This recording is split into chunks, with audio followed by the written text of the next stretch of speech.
mercy. Kick your enemy in the face. No mercy. I wanna push you around.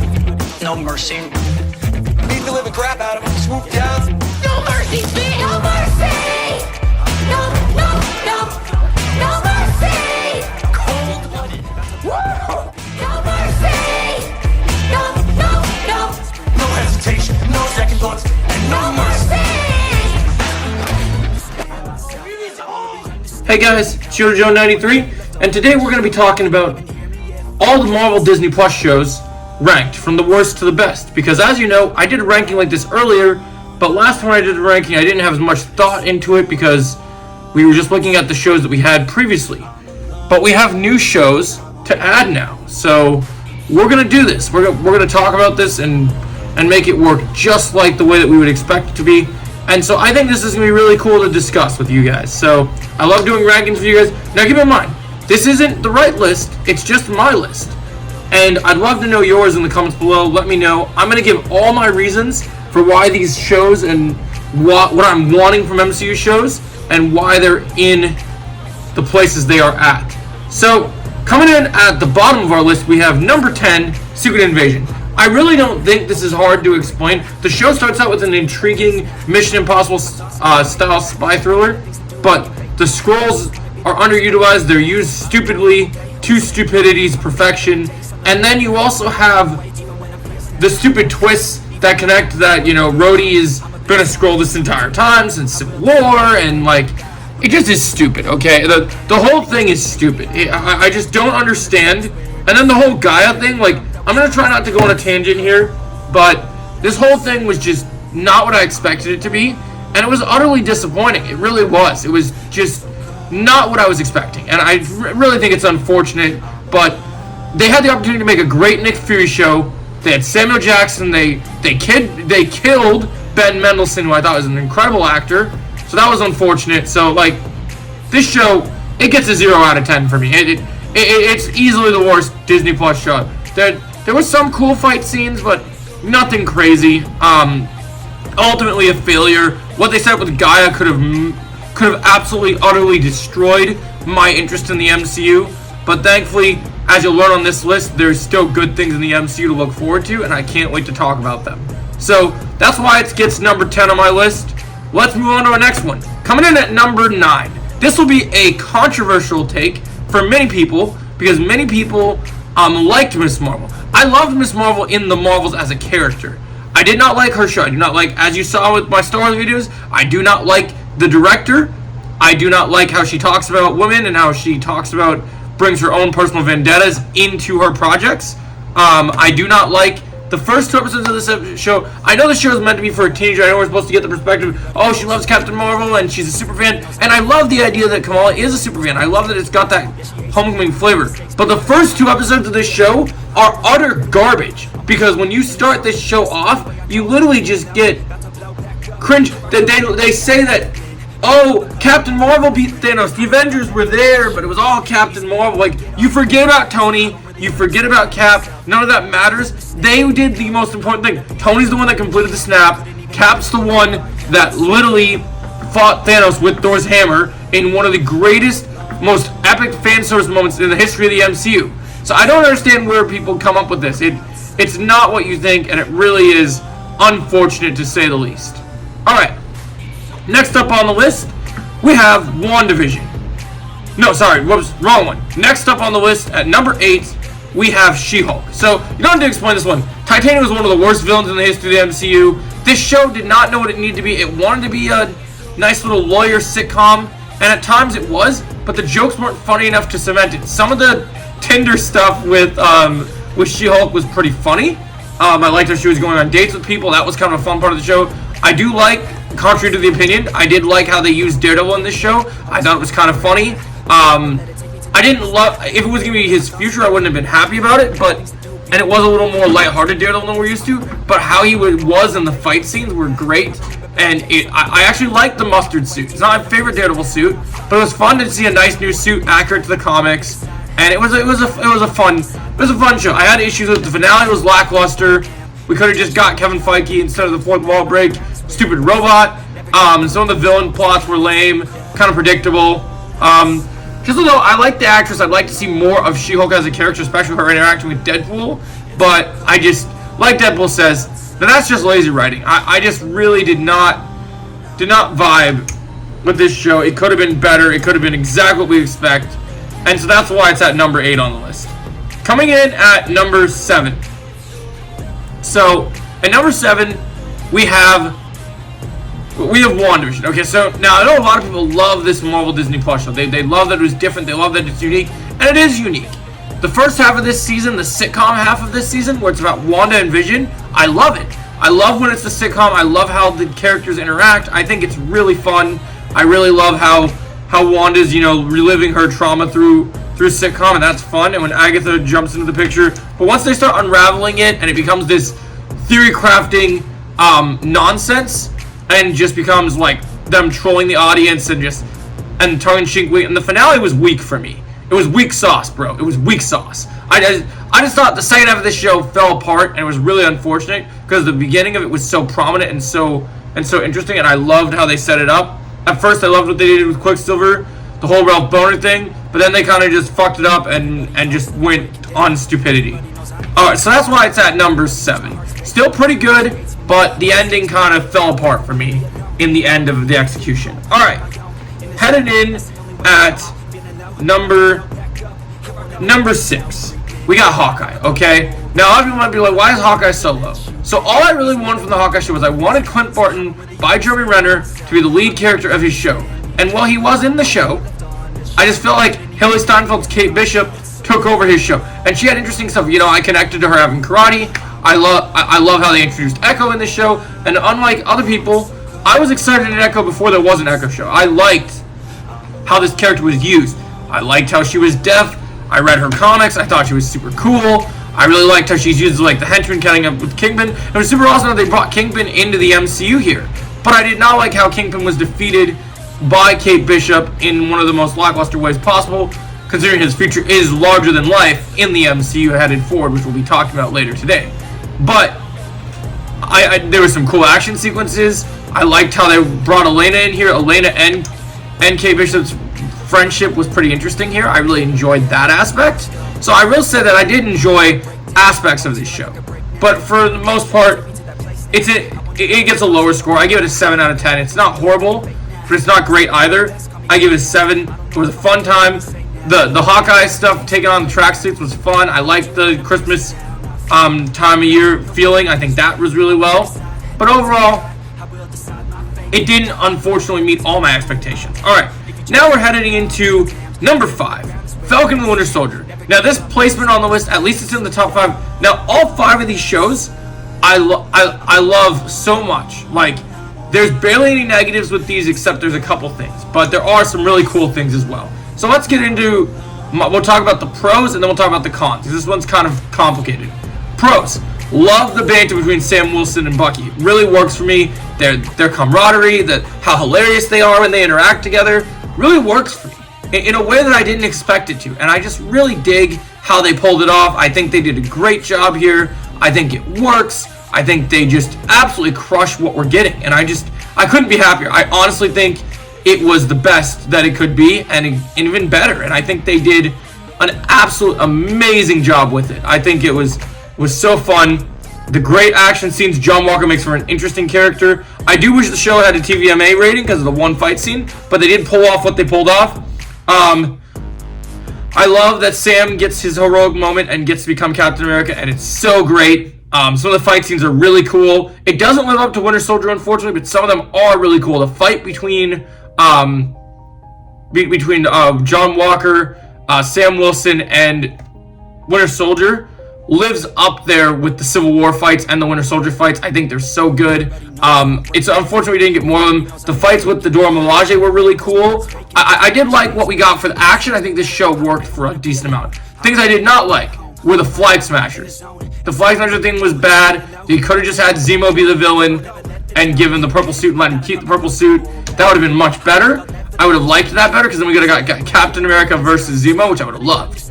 I love Zemo for the memes that we had with him, but I wanted Zemo to be his true self and to wear the mask full out and be the full out villain. And they keep making Zemo a laughingstock, and it really is sad that Marvel keeps squandering great opportunities to utilize their villains. But we'll talk about that. Some of that utilizing their villains, we're getting good villains still in the MCU that are happening, which we'll talk about later. All right, so those are my cons. I'm gonna give this show, I gotta give it an 8. I think it's a solid show. No, you know what, 7.5. We'll give it a 7.5. I think it's got a solid show. It's got some interesting stuff here, and I really did enjoy it for what it was. But nothing overall crazy. Just really interesting and some really good stuff here. I really thought that the show worked for the most part. Even with my criticisms, it's still in my top 5. I still like it quite a bit. All right, now let's head into our number 4 spot on the list. Now these next 4 on the list, I have problems with these shows, but I have less problems than the other shows. These are the gold standard for Disney Plus Marvel Television, in my opinion.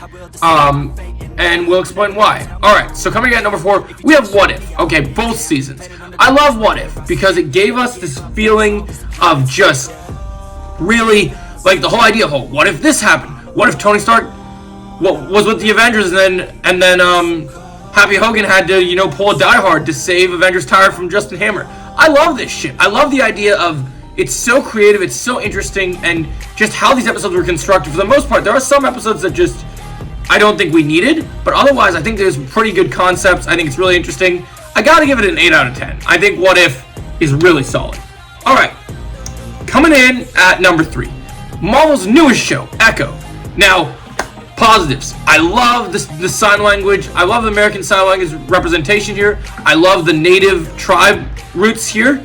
I love the fight scene with Daredevil and Echo in this show is some of the best we've seen in the MCU. Well, it's only 7 minutes long. It's a wonder, and how the fight choreography is done in this movie and in this show is brilliant. I loved how Echo actually, the actress that played Echo actually did all the choreographed fights herself, no stunt double. I thought that was amazing, and I loved how that was handled. I can't wait to watch the next episode of Assembled, where they talk about the assembly for this show. I think the assembly for this show is going to be very cool, and I might even do a reaction to my thoughts on it, which would be really cool. So pros. So I love that. Even though we got to see Daredevil for a little bit, I thought it was really cool. I wish we could have seen more of him. But overall, I know this is just an appetizer for Born Again, and I can't wait for Born Again. So personally, I thought this show worked for the most part. I loved the opening theme in this show is second only to the Daredevil theme. I thought the opening theme for this show absolutely slapped. It was incredible. It was super well done. And whoever did that, congratulations being the composer. That was brilliant. Now, let's go into our next thing. The next thing about this show that I gotta talk about, that I gotta gush about, even though he's only in probably like 2 episodes saved for the finale, holy shit, guys. I love Vincent D'Onofrio's Kingpin. The way he carries himself with trauma, he's so intense. Like Joker, like Jared Leto's Joker says in Suicide Squad. He's so intense. Like, he really is. Like, Hey Jay, on behalf of everybody, welcome back. I want to come by and personally say thank you. You're making me good money, making you good money. Are you sweet talking me? I love this guy. He's so intense. the scene when the ice cream guy was being rude to Echo, and he just pulls him into the corner, and he just...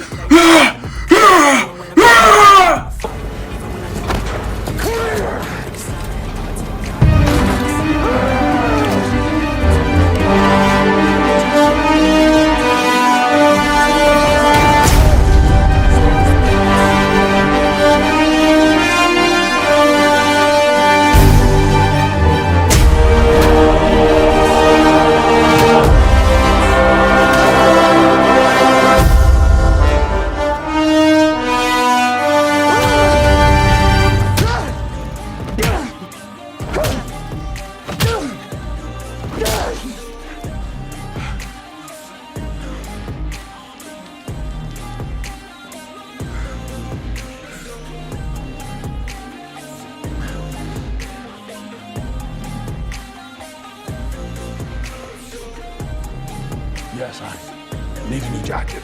I don't want mine.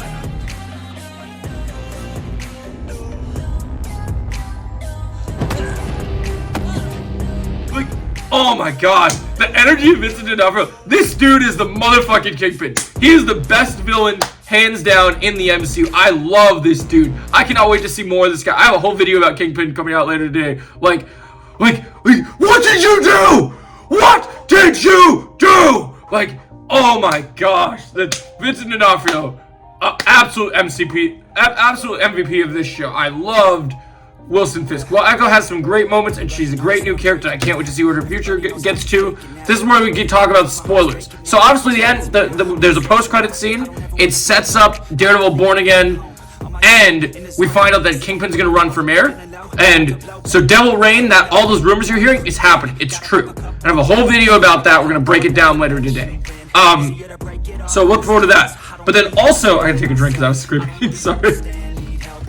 So then, I love that. I love Echo. Cons, didn't love the finale 100%. I think we needed 2 more episodes. I think that would have made cemented the show more. But it is one of the best Disney Plus shows. The TVMA rating works brilliantly. While it's not as brutal as some of the Marvel Netflix shows like Punisher and some of Daredevil, we do get some pretty awesome brutality scenes. I do love how the fights are choreographed. There's one fight in episode 3 where Echo goes into a fucking bowling alley and a skating rink, and she fights in an arcade, and by all the arcade machines, she literally takes skee balls, starts throwing them and bashing brains on people like she's an expert marksman. So it was super well choreographed. There's even some Jackie Chan stuff where she does the jacket twirl, jacket flip. Love that stuff. Jacket done, jacket off. Like, so good. I really love it. So I gotta give Echo an 8.5 out of 10. My biggest weakness is they introduced Echo has powers. I just love that this show was exploring more of what I wanted from Hawkeye. The street level gritty stuff we get here is super good. It's unfortunate that unfortunately Echo has powers because of her travel routes, so they had to use her powers to have her family defeat Kingpin. And I was disappointed that Kingpin was defeated once again very easily when he's meant to be a bigger threat in the MCU.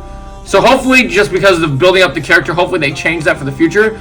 I want Daredevil Born Again to give us real fights against Kingpin and Daredevil. And hopefully, since he's going to be the larger threat, hopefully in the future he'll be tougher to defeat. Because I was disappointed on how he went down in this show, personally. But I'm giving it an 8.5. I liked it a lot. I think it was a really good show. It really worked for me. Alright, coming in at our runner-up on this list is Loki. Now, I never have been a huge fan of Loki in the original Marvel villains, in the original Marvel Avengers movies as a fan. He's grown on me. I liked him in Ragnarok. I liked him in Infinity War. His sacrifice I thought was noble. And then when they set up that we're going to get another Loki, I didn't know how to feel about a Loki show, but I was excited for it regardless. I loved how we got this. Well, I do like more of the darker, grittier stuff, personally, more with the MCU. I have enjoyed the multiverse shenanigans. I do like how this show introduced Sylvie. I do like how it introduced other Loki. It gave us Alligator Loki, and I love alligators, so that was great. It gave us Kang. Unfortunately, we were let down by Jonathan Majors, but hopefully the next Kang will be better. That's the hope. But overall, I think the show worked. I'm going to give it a 9.5 out of 10. All right, so now let's talk about what's the best Marvel Disney Plus show. Isn't it obvious what show has been missing on this list? It's Moon Knight. Dude, I wish Moon Knight would have got the TVMA show, but I love everything about Moon Knight. From the depression to the multiple personalities to the end credits scene. We need Moon Knight Season 2. It's my most anticipated of all the Disney Plus shows that we've had, that we've heard about getting sequels and more. We need a Moon Knight Season 2. I want to see him with the Avengers and Defenders and all these other characters, but I love we get that. There was a fucking Kaiju battle in the end of this movie. A fucking alligator fighting a giant god in this show. It was so good. This show was great. And a fucking hippo too, man. Like Trevor says, fucking hippo. Like, I love this show. It was so good. They introduced a new character. It wasn't a woke female. It was super well done. I love Moon Knight. Oscar Isaac killed it in the role. It was a great show. We had some Krav Maga fight scenes. Oscar Isaac brought it in this show. I need to see Moon Knight with Daredevil. I need to see him with Shang-Chi. I need to see Moon Knight Season 2 ASAP. So anyway, guys, this has been my top 10 Marvel Disney Plus shows ranked from the worst to the best. What did you guys think about them? What's your favorites and what's your least favorites? Let me know in the comments below. And as always, I'll catch you in the next video. Have a great day.